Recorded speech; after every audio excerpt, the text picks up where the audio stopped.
Amid the thunder of North Korea's military parades and roaring slogans, in this strange atmosphere stands a young woman with a faint smile.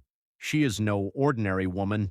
She is Kim Yo Jong, the only and youngest sister of North Korea's supreme leader, Kim Jong Un. But this innocent-looking face is remembered by the world as the most dangerous woman alive. Yes, the most dangerous woman in the world. These are not just the words of critics. Experts also warn that Kim Yo Jong should never be taken lightly.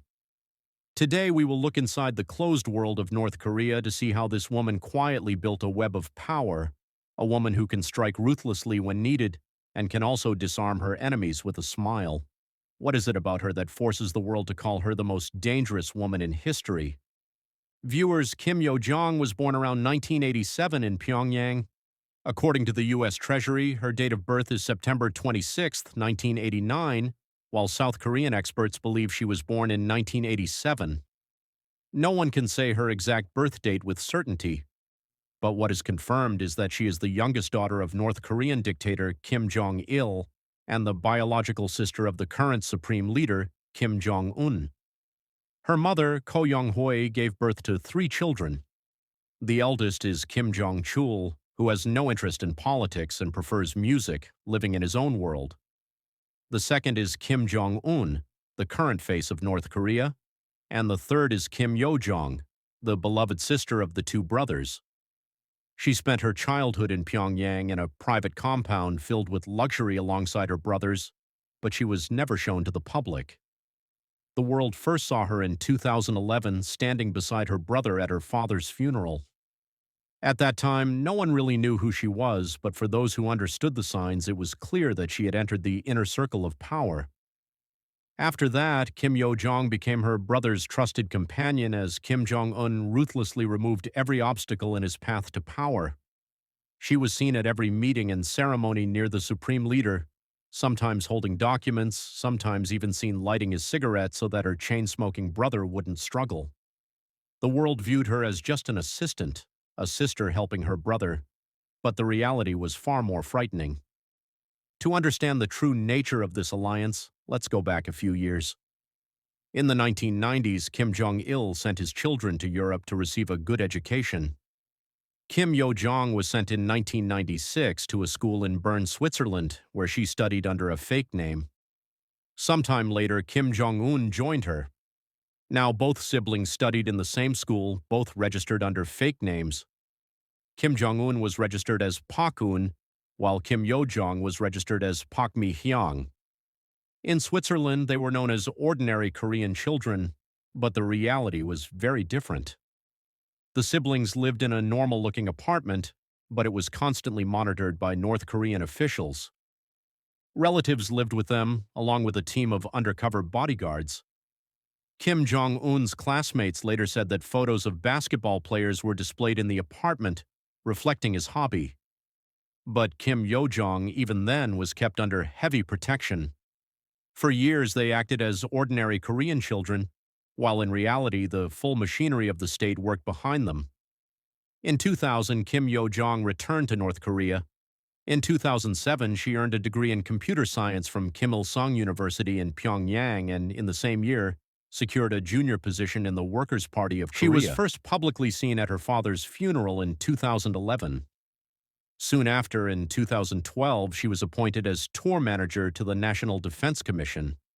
This was no ordinary position. She was responsible for managing her brother's travel, where he would go, which route he would take, when he would go, and what would accompany him. All of this was managed by Kim Yo Jong when she was just 23 years old. She even planned Kim Jong-un's security. In 2014, North Korean media officially disclosed Kim Yo Jong's name for the first time when she was appointed vice director of the Workers' Party's Propaganda and Agitation Department. Although officially this was a media wing, its real function was propaganda, shaping public perception of the leader. Within a year, she quietly became the real power behind this department.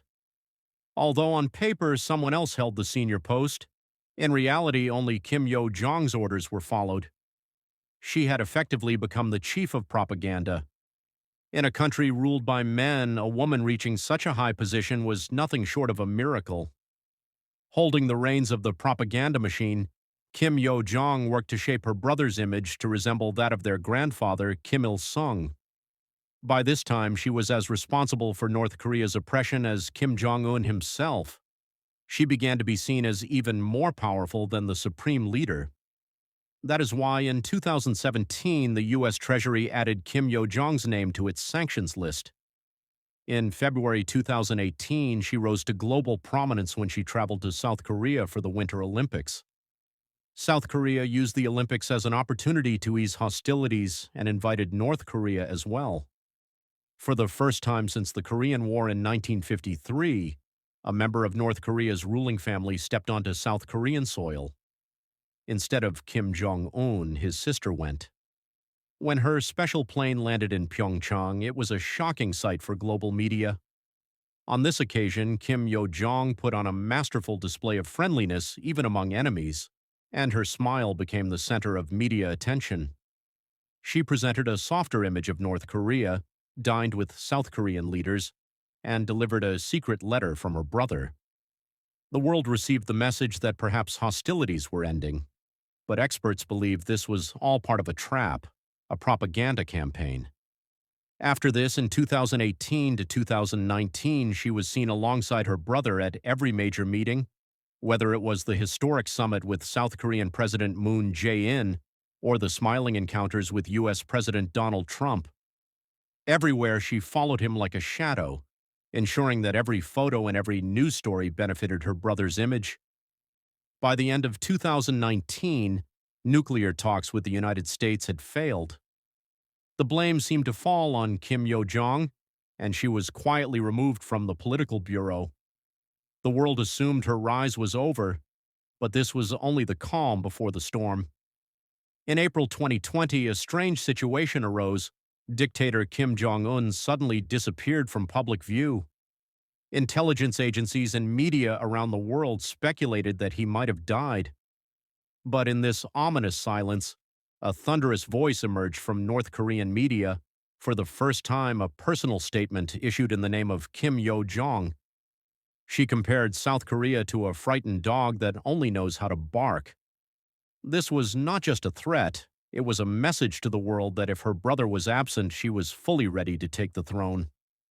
Within weeks, not only did Kim Jong Un reappear, but Kim Yo Jong was reinstated into the political bureau with even greater power. This one statement proved she was not merely an advisor, but the regime's true Iron Lady. In North Korea, the path to power passes over the bodies of one's own relatives, and Kim Yo Jong is a master player in this bloody game. In 2013, when Kim Jong Un had his own uncle, Jong Song-tak, declared a traitor and executed, it is said that his sister's mind was behind this horrifying decision. Jong's crime was astonishing, simply that he did not clap enthusiastically enough for the supreme leader at an event. Similarly, in 2017, Kim Jong-un's half-brother, Kim Jong-nam, was assassinated with poison at a Malaysian airport, and the world directly blamed the Kim regime for the murder.